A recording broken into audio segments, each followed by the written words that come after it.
America is no stranger to protest. From the Boston Tea Party to the March on Washington, citizens have long taken to the streets. Now, a new wave of demonstrations is sweeping the nation. The rallying cry, hands off.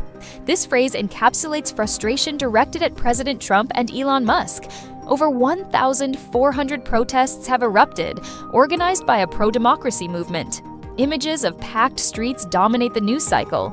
Nearly 600,000 Americans have participated, united in their opposition. At the heart of the hands-off protest lies a deep-seated anxiety about the dramatic downsizing of the federal government. President Trump, a longtime advocate of smaller government, has made good on his campaign promises, slashing budgets and staff across numerous departments. While this may appeal to some fiscal conservatives, for many Americans, it translates to a tangible loss of vital services and safety nets. National parks are understaffed and struggling to maintain facilities. The Environmental Protection Agency, tasked with safeguarding our air and water, has seen its enforcement capabilities severely hampered.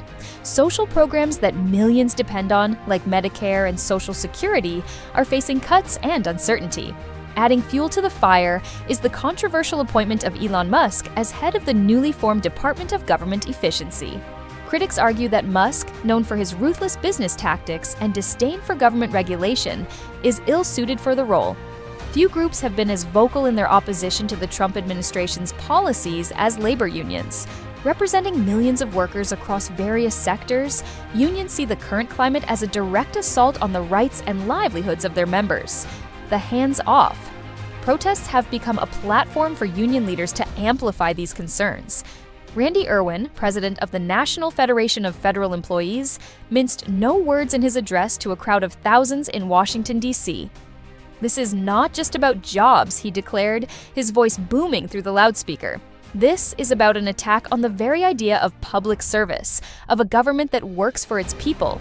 Everett Kelley, president of the American Federation of Government Employees, echoed these sentiments. "We've been demonized, vilified, and told that we're the problem," he stated. "But we are the ones who keep this country running. We are the teachers, the firefighters, the air traffic controllers." A deafening roar. Lawmakers, activists, and ordinary Americans. The hands-off. Protests are unique in their ability to unite a diverse coalition of voices. Alongside union leaders, the demonstrations have drawn prominent lawmakers, civil rights activists, and ordinary Americans, all united in their opposition to the Trump administration's agenda.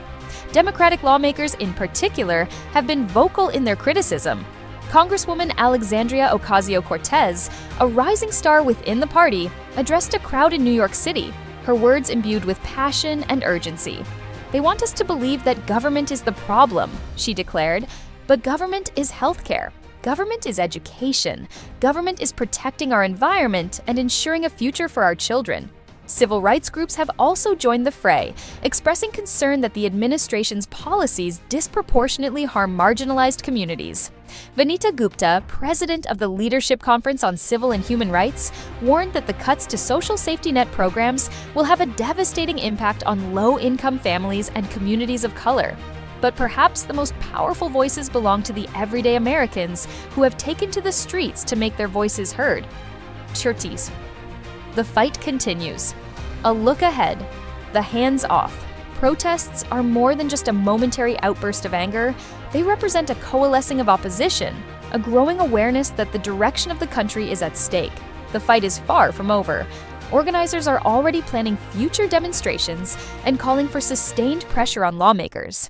They are demanding transparency, accountability, and a return to policies that prioritize the needs of all Americans, not just a select few. The road ahead will be challenging.